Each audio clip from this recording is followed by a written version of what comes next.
guys, Paulmartinbelts back again with a brand new video, and this is a bit of an exciting one once again. You may have seen the review I did of this as a standard replica belt on my channel a few days ago. The video has actually become very popular, so thank you for everyone who was watching that video and gave me feedback. Really appreciate it. But the belt is now finished. It is on its real leather strap, and we're going to take a look at that now. So like I mentioned, I won't really go into the detail of the plates, because if you want to see that, you can check out the other video. It's a very in-depth video. I think it was like 20 minutes long. So for anyone that's stuck around and watched that, thank you very much. But we'll take a look at the real leather strap now, and the kind of focal point is this cut around the top. Really love this belt, really love this leather I managed to do on this. Thrilled with it, and it's going to be painful to ship away in a couple days. So we'll start off with the left hand side of the strap. So this does feature the TV accurate style Midwest tooling. So we've got a Midwest style strap with the 2x8 male snap box here. You can see my signature on the end of the strap, crafted by Paul Martin. That's to certify its authenticity that it's done by me. So like I said, it does feature a TV accurate style Midwest snap box and, well, tooling style. I always love doing this in between the plates, especially when it's a bit of a thinner area such as this.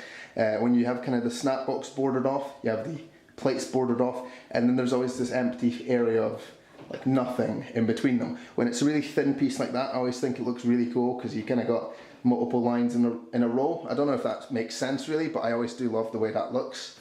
Moving around to the border, you can see the camouflage tooling with the nice thick beveled border there. I really love doing this on Midwest style belts because they're the ones that follow kind of this style the most. Moving to the bottom, hopefully you can see it's a nice wide cut similar to what this was on TV.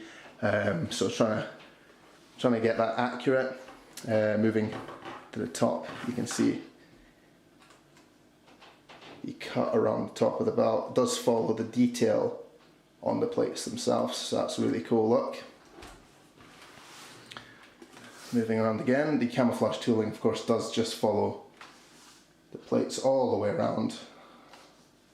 And there's that kind of larger area of just emptiness really. I think it does look a lot cooler on the other side when it's the longer snap box.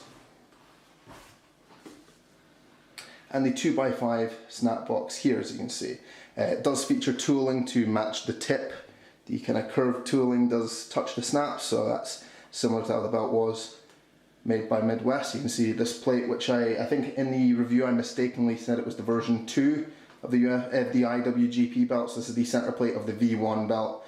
The V2 side plates, I think, were these pieces here. So it's a traditional belt in the sense that it's cool how it kind of copies similar design aspects from its past designs, which I think is a really cool idea.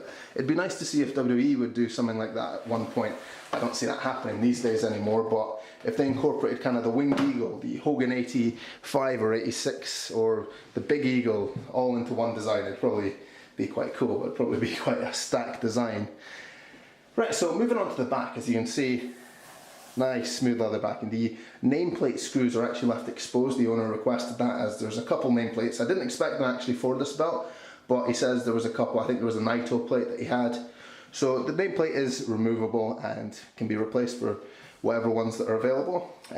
Like I said though, loads of screws, as you can see, covering up the back of the belt here. We have the rows of 4 between the plates. Those are all the grommets. So I mentioned in the other video, these screws are all really close together to the center of the belt. Like you can see, the plate goes up to about here, but there's no screws there. So I always like that actually more. I think it looks more like the classic Winged Eagle, how it had all the screws on the inside.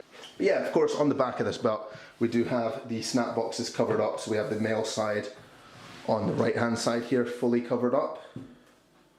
As you can see there, the nice smooth leather backing. When there's this many bolts on a belt, it looks so good with the backing just covering all of them. Really cool looking. We have the 2x5 female snap set here, as you can see, and these 2 screws are actually what's holding on the circular plate here. So in the previous video I did take that apart and you can see how it's screwed into place. So unfortunately it has to leave the screws there. We were hoping they might be able to be covered up, but there was no way to kind of put the belt together to allow that. So they've had to be left exposed, but that's alright. But yeah, that being said, I think that's everything there is to look at in this video. I'll take a quick look at this on the shoulder, around the waist, just to show the flexibility of the real leather. But yeah, after that we'll finish this video off. Okay, so we're going to take a look at this incredible IWGP belt on the shoulder, around the waist now. I did show this in the previous video of this, but it's on real leather now, so there's that. Look at this. I mean, it's brand new real leather, so it's still not worked in or anything, so it'll be amazing. Well, actually, I hope this doesn't get as trashed as the real belt, to be fair. If you've seen that, it's a sad sight. Yeah, so the flexibility of this belt, you all kind of know how real leather looks. It looks pretty good. Also, Nakamura shirt. I thought I'd be kind of festive. I don't know. It works more with the IWGP belt than a Macho Man t-shirt. So yeah, like I've said in the previous video, there's a real heavyweight belt, a real big belt. I love the way this looks on the shoulder. It looks prestigious, doesn't it? It really does.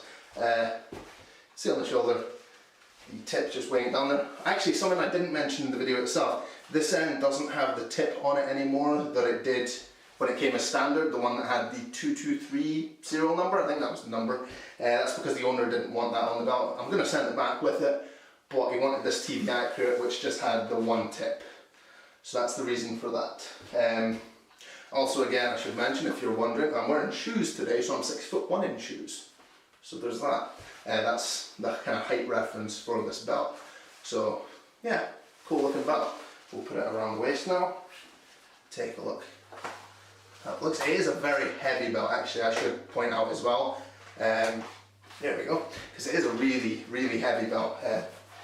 Like you might have seen in the review video, the plates are really thick. They're hollow because they're replica plates, obviously, but doesn't mean they're not heavy. Yeah, I don't know what I'm rambling about. I'm gonna miss this belt. I'm gonna put it up on my shelf for a couple of days until the post restarts after New Year, and then I'll say goodbye to this. So that'll be a shame, but yeah, have to say it is the best replica belt I've ever worked on. Absolutely beautiful. If you ever have the money to spend and you can actually source one of these, big recommendation from me. Just, yeah.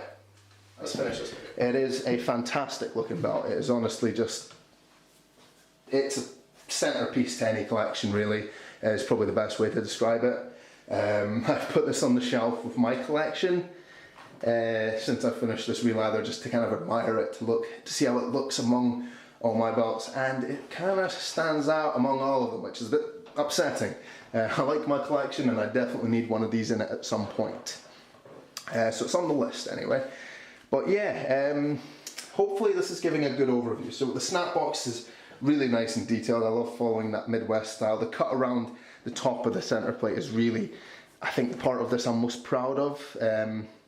The roundness of the beveling up there just, I think, looks perfect. It's one of my favourite real leathers I think I've ever done. It's one of my favourite straps I've ever worked on, because, I mean, it's the first time I've had the chance to do this IWGP style, this really nice flowing cut around the top. Even around the bottom it's got these nice bumped designs, so the leather cut flows really nicely. So it's a really nice one to do. The cut around the top, like I keep going back to, though, is my favourite part of this real leather.